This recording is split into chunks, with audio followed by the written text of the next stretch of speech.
Bonjour à tous, j'espère que vous allez bien. Aujourd'hui on se retrouve dans une nouvelle vidéo. On est en compagnie de personne dans cette vidéo. On est seulement vous et moi. Donc du coup, dans cette vidéo, je vais vous parler de quelque chose qui me tient à cœur. Car c'est une créature que j'ai découverte grâce à un jeu vidéo. Donc du coup j'en ai discuté avec Caramel440 et je lui ai dit que ça serait pas mal si je puisse en faire une vidéo. Il m'a un peu expliqué le contexte et tout, et je me suis vraiment intéressé à cette légende. Et donc du coup j'ai décidé de vous en faire une vidéo. Donc c'est parti, let's go.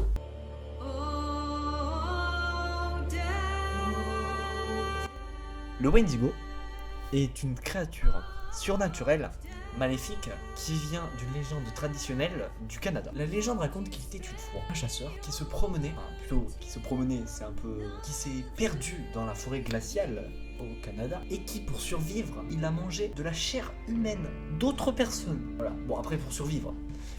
Et pour les Amérindiens, faire une action de cannibalisme, c'était pas bien. Et donc du coup, la personne qui faisait cette action de cannibalisme allait souffrir derrière. Donc du coup, les Amérindiens disaient qu'une personne faisant l'action de cannibalisme se transformait en une créature moche et terrifiante nommée le Wendigo.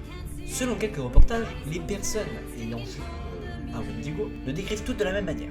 C'est-à-dire une chose très grande, très maigre, avec seulement la peau sur les os et des trous sombres à la place des yeux. Et certains disaient même qu'il avait des cerfs d'élan sur sa tête. Le Wendigo est souvent associé au froid, à l'hiver et à la famine. Le Wendigo est très rapide, donc cela est plus facile pour lui de tuer des humains, et aussi il est très silencieux, donc c'est vraiment perfecto pour tuer des humains.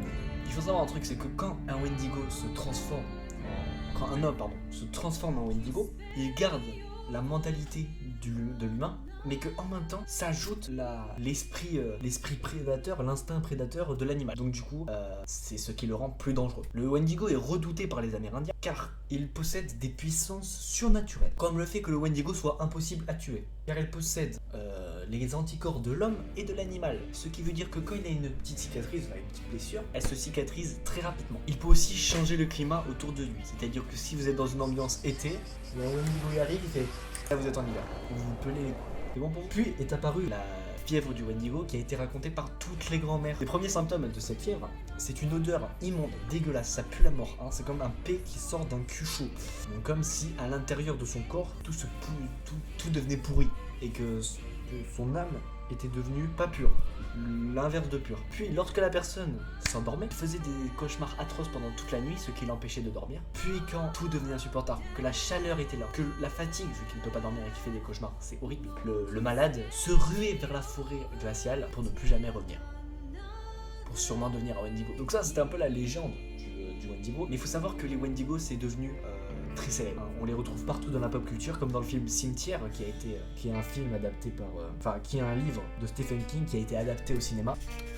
Oui, on peut aussi le retrouver dans le dessin animé Scooby-Doo, hein, bien sûr, quand il y a des monstres, ou dans le jeu vidéo Until Dawn, comme je vous le disais, qui m'a fait découvrir les Wendigo. Donc si vous voulez savoir ce que c'est Until Dawn, c'est un jeu d'horreur où des jeunes adultes font face à des Wendigo. Les Wendigo dans Until Dawn apparaissent comme de grands squelettes avec la peau sur les os, comme la légende le raconte, et le corps recouvert de sang.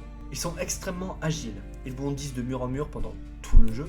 Dans ce jeu, les Wendigo arrivent à voir les proies uniquement si elles sont en mouvement. Si elles ne bougent pas, le Wendigo considère les êtres humains comme de banals objets.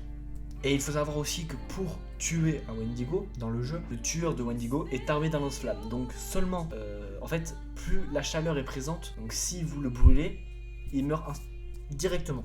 Clac clac. D'ailleurs, il y aura un let's play. Until Dawn qui arrive très rapidement sur la chaîne secondaire. Et pour tous ceux qui l'ont pas vu, je ferai un live sur Twitch cette fois-ci. Mon Twitch s'affiche juste ici, il est dans la description aussi. Donc du coup, c'est la fin de cette vidéo sur les créatures nommées Wendigo. Je vous laisse ici. J'espère que vous passerez une bonne nuit. En vrai, c'est facile de dormir avec ça parce que c'est pas une légende qui nous terrorise tellement parce que c'est au Canada. Mais du coup voilà. Donc du coup j'espère que vous passerez une bonne nuit et une bonne journée si vous la regardez le matin, ou une bonne soirée, ou un bon repas si vous êtes en train de manger une pasta box, je sais pas. Du coup voilà, je vous laisse. Je vous dis bye bye. On se retrouve bientôt pour une prochaine vidéo. Ciao.